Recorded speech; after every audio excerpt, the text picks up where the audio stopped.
के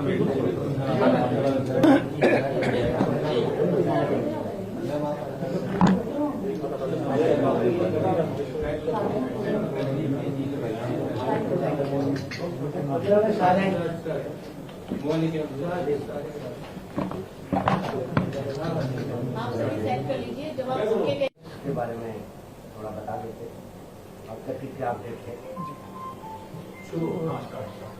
जैसा कि आप लोग जानते हैं कि जिले में जो है सेक्शन 144 लगा हुआ है, उसी के चलते हमने जो है लास्ट 2 डेज में कर्फ्यू भी लगाया था to improve the law and order situation. उसी कड़ी में जो है 14 पैरामिलिट्री फोर्सेस यहाँ स्टेशन हैं आज की डेट में। 12 कंपनियां डिप्लॉयड हैं, 2 कंपनियां रिजर्व में हैं। साथ ही साथ हमारे हरियाणा पुलिस की भी ऑलमोस्ट 20 कंपनियां यहाँ डिप्लॉयड हैं। हमारे पुलिस जो हमारा पुलिस विभाग है उसमें डिस्ट्रिक्ट एसपी के अलावा जो है हमारे 6 और आईपीएस ऑफिसर्स हैं who have been deputed on here on various duties. साथ ही साथ जो है मुख्य सचिव कार्यालय द्वारा और डीजीपी कार्यालय द्वारा जो है इसकी समय समय पे समीक्षा की जा रही है। उसी कड़ी में लॉ एंड ऑर्डर की सिचुएशन को इम्प्रूवमेंट देखते हुए हमने जो है आज निर्णय लिया सुबह कि कर्फ्यू का जो टाइमिंग्स है इसको हम आज रिलैक्स करेंगे, 3 से 5 बजे तक के लिए रिलैक्स करेंगे। And going forward depending on के आज की जो है व्यवस्था कैसी रहती है उसके हिसाब से आज शाम को हम कॉल लेंगे कल और आने वाले समय के लिए। तो एज फार एज न्यू जो नए ऑर्डर्स हमने करे हैं उसकी कड़ी में ये हैं। इसके पश्चात अगर आपके कोई इसमें सवाल हैं और बाकी जो इन्वेस्टिगेशन संबंधित पार्ट है वो आप जो हमारे सुप्रिटेंडेंट पुलिस हैं श्री वरुण सिंगला जी, आप उनको एड्रेस कर सकते हैं।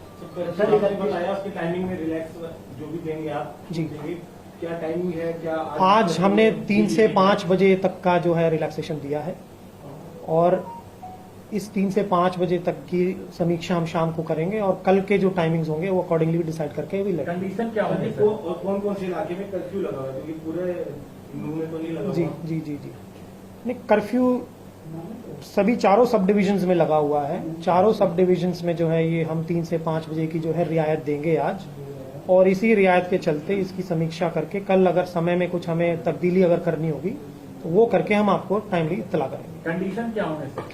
कंडीशंस यही होंगे कि जी जैसे कर्फ्यू में रहता है कि मूवमेंट पे रिस्ट्रिक्शन लगाए जाते हैं, तो अब ये कर्फ्यू जैसे अगर हम लिफ्ट कर रहे हैं तो लोग अपनी एसेंशियल चीज़ों के लिए, कोई दवाई है, कोई आपकी ग्रोसरीज है, उस टाइप का कोई सामान आपने खरीदना है, कोई आपने अनाज खरीदना है, कोई किसी ने दूध चावल खरीदना है, इस प्रकार की जो भी चीज़ें हैं वो जाके और दुकानों से ले सकते हैं।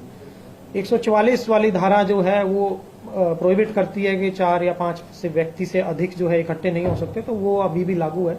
तो वो चीज़ हम इंश्योर करवाएंगे कि लोगों का एकत्रित होना, जो 144 धारा जो उस चीज़ को प्रोहिबिट करती है वो चालू है। सर, स्कूल कॉलेज का क्या कब खुलेंगे और इंटरनेट सेवा कब बहाल होगी?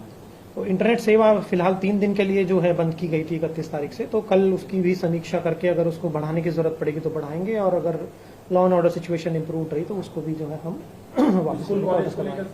स्कूल कॉलेज खुलने का भी समीक्षा जो है कल या परसों की जाएगी। इस हफ्ते तो बंद ही रहेंगे, प्रॉब्ली फ्राइडे को या सैटरडे को इस पर कॉल ली जाएगी ताकि अगले हफ्ते में इसको सुचारू रूप से खोल सके। सर, कर्फ्यू में ढील का जो मुद्दा है, दुकानें खुलनी भी तो जरूरी है कि सामान लोग लेंगे कहाँ से जुगाएंगे? तो इसकी जी इसकी जो हमने मीटिंग सभी कर ली थी, जिसमें हमने मार्केट एसोसिएशन, मंडियों से, जो हमारे दूध के जो बूथ हैं, जो वीटा से हमारी सप्लाई फरीदाबाद से होती है, तो उनको हमने सुबह ही ये दिशा निर्देश दे दिए थे कि प्रॉपर स्टॉकिंग कर ली जाए, प्रॉपर अपने जितने वेंडर्स हैं उनसे संपर्क साध लिया जाए, ताकि जब दुकानें खुलें तो लोगों को जो है समयबद्ध तरीके से सामान मिल जाए। इसी कड़ी में जैसे जैसे आगे और ढील मिलती रहेंगी तो सुचारू रूप से चीजें और अपनी दिशा पकड़ती रहेंगी। अब तक कितनी गिरफ्तारियां हुई है सर? कितनी एफआईआर दर्ज हुई है? कितनी टीमें लगी हुई हैं? देखिए, अभी तक कुल 41 एफआईआर दर्ज की गई हैं विभिन्न मामलों में, और मुख्यतः 4 थानों के अंदर ये एफआईआर दर्ज हुई है। एक एफआईआर हमारी सिटी तावड़ू और बिछोर में भी दर्ज हुई है, और कुल अब तक 116 लोगों की क्रम विषय जो इन्वेस्टिगेशन हुई थी उसके ऊपर गिरफ्तारियां हुई हैं, और आगे हम लगातार हमारी टीमें इसमें हमने गठित की हुई हैं। एसटीएफ भी हमारे साथ हैं, हमारे लोकल सीआईए पुलिस भी हैं, और जो और आईपीएस ऑफिसर्स यहाँ डिप्लॉयड हैं to maintain law and order and for ensuring the apprehension of these criminals involved in these activities. तो उसके लिए लगातार हम प्रयासरत हैं। सभी सोशल मीडिया अकाउंट्स को और जो अभी तक की एप्रीहेंडेड लोग हैं उनकी इंटेरोगेशन डिटेल्ड में की जा रही है। सभी एक्यूज्ड के लिए आज हमने पुलिस रिमांड के लिए अप्लाई किया है। अभी ये प्रोसेस चल रही है। आज शाम तक हमें ये क्लियर हो पाएगा। मैक्सिमम एक्यूज्ड का हमने सभी का पुलिस रिमांड अप्लाई किया है ताकि हम प्रॉपर इन्वेस्टिगेशन कर सकें कि किस प्रकार से ये लोग संगठित हुए थे और किस प्रकार से ये अपराध कारित हुआ। जो लोग एफआईआर हुई है सर, जितनी एफआईआर हुई है उन एफआईआर में ज्यादातर एक बात ये कॉमन है कि जो जिन पुलिस कर्मियों की ड्यूटी थी, जिन्होंने अपने बयान के आधार पर एफआईआर दर्ज कराई है कि एक ग्रुप आया, 600-700 लोगों का ग्रुप आया, उन्होंने एक तरीके के नारे लगाए। किस किस तरह के वेपन का इस्तेमाल किया गया सामने से? देखिए, अभी ये सब चीज़ें कहना मुश्किल इसलिए है क्योंकि इनकी हमने पहले धरपकड़ की है और रिमांड पीरियड आज हम रिमांड ले रहे हैं। रिमांड के बाद ही हमें पूरी बात क्लियर हो पाएगी जब हम मैक्सिमम एक्यूज्ड का इंटरोगेशन कर पाएंगे कि प्रॉपर क्लियर पिक्चर क्या है। तो अभी इसमें कमेंट करना अर्ली होगा।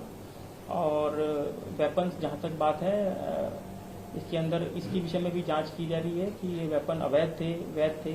जिस भी तरह के वेपन थे इनको रिकवर भी किया जाएगा। अगर वैध थे तो उनके लाइसेंस रद्द करने की प्रोसेस शुरू की। Sir, do you have a number? How many were the licensed in the arsenals and weapons? Do we have a number कि कितने थे legalized और कितने नहीं? नहीं, ये नंबर तो ये तो इन्वेस्टिगेशन के अंदर जो वेपन्स रिकवर होंगे वो वेपन्स के बारे में मैं कह रहा हूँ कि वो वेपन्स कितने हमारे लीगल, जो भी लीगल भी होंगे उनके लाइसेंस कैंसिल किए जाएंगे, जो इलीगल होंगे उनकी रिकवरी की जाएगी। बड़ा सवाल है, हिंसा से पहले 30 तारीख को ही तमाम वीडियो वायरल हो रहे थे अलग अलग कि वहां पर पहुंचना है। क्या ये जानकारी पुलिस प्रशासन को नहीं थी? पुलिस प्रशासन कहाँ थी? फोर्सेस कहाँ पर थे? और जिस वजह से ये हिंसा इतनी बड़ी हो गई, तो क्या पुलिस सो रही थी सर? क्या पुलिस को जानकारी नहीं थी? भड़काऊ जो सोशल मीडिया पे चल रहा था, इस तरह की बातें थी, तो क्या उनकी भी कहीं इसमें इन्वेस्टिगेशन चल रही है? क्या उनकी भी कोई गिरफ्तारी हुई है? खासतौर पे जैसे बिट्टू बजरंगी हैं, उन्होंने कुछ गलत अल्फाज कहते हैं कि मैं ससुराल जा रहा हूँ, कई चीजें हैं। एक अपने क्या नाम है मोनो मानसर वाली बात थी, उसने कहा कि मैं वहाँ पहुँच रहा हूँ, तो वो नहीं पहुँचे, वो अलग बात थी। तो क्या इनकी भी बातें दोनों तरफ से उनको भी चेतावनी दी है, खासतौर पर जिसकी वजह से भड़का है जो हालात दिख रहे हैं? क्या देखिए, ऐसा है कि इस तरह की यात्राएं पहले भी विभाग में हुई हैं और बहुत पीसफुल तरीके से यात्रा कंडक्ट हो रही है। पुलिस फोर्स हमेशा से मुस्तैदी से काम करती आ रही है और पूरी डिप्लॉयमेंट हमारी इस बार भी थी। करीब 800 के करीब टोटल मैन पावर पूरी यात्रा में डिप्लॉयड थी। क्योंकि यात्रा का स्पैन लंबा था तो जाहिर सी बात है कि फोर्स जो है अलग अलग एरियाज में डिप्लॉयड थी। तो पुलिस ने पूरी तरह से अपनी कोशिश की थी कि किसी भी तरह की अनटूवर्ड इंसिडेंट ना हो। इस तरह के पहले भी बहुत सारे इश्यूज हुए हैं जहां पर पुलिस ने इसी प्रकार से मुस्तैदी से काम करते हुए और लॉ एंड ऑर्डर को बचाया है। लेकिन समटाइम्स थिंग्स जो है वो जिस तरह का रिएक्शन यहाँ से आया उसमें ये वायलेंस हुई है और यही हमारा इन्वेस्टिगेशन का विषय है कि ये किस प्रकार से हुआ। सर, लगातार वीडियो वायरल हो रहे हैं, ऑडियो सामने आ रहे हैं जिसमें कह रहा है कि यहाँ मंदिर के पास पहुंचिए, वहां पर लोग इकट्ठा हो रहे हैं, तमाम मैसेज आ रहे हैं सोशल मीडिया में। इस चीज से क्योंकि हम तो मौके पे थे, हमने देखा हिंसा को शुरू होते हुए और अंत तक हम देखे तो एक्शन होने में काफी डिले हो गया। लोगों का आरोप है कि पुलिस 1 घंटे लेट पहुंची। लोगों का आने का दावा था, सिर्फ 800 लोगों की फोर्स, क्या ये पूरी थी? नहीं, मैं जवाब देता हूँ इस चीज का कि जैसा कि मेरे साथी वरुण ने बताया कि इस टाइप की और भी यात्रा जो है यहाँ पे कोई पहली दफे नहीं है कि इस टाइप की यात्रा हुई है। पिछले साल भी यात्रा हुई थी, इस कड़ी में इस साल भी इस टाइप की यात्राएं हुई हैं।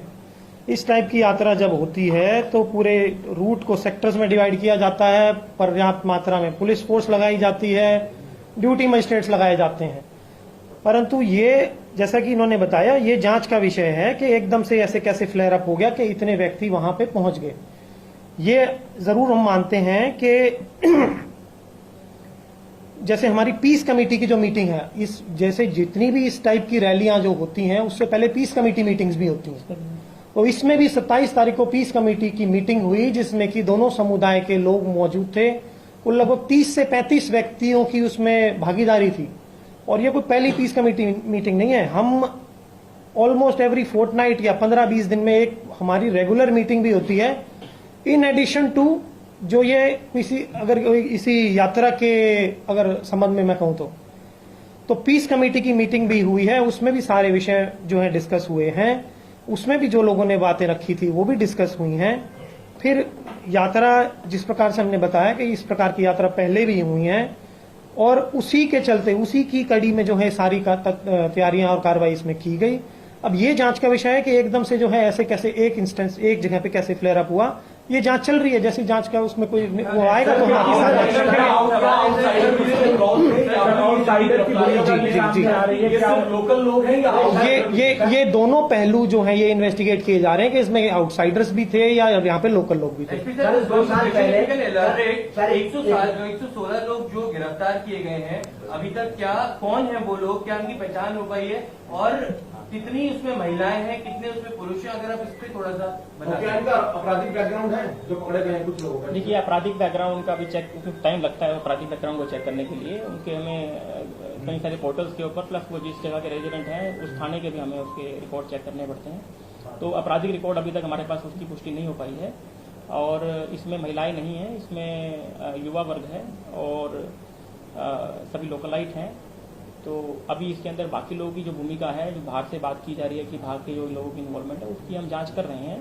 पुलिस मुस्तैदी से लगी हुई है, सभी टीमें इसमें जो हमारी CIA की भी हैं और जो STF की भी हैं वो पूरी तरह से इसमें हर एंगल को जांच कर रहे हैं और बहुत जल्दी जो है हम आपको पूरी जांच का विषय है कि साइबर अपराध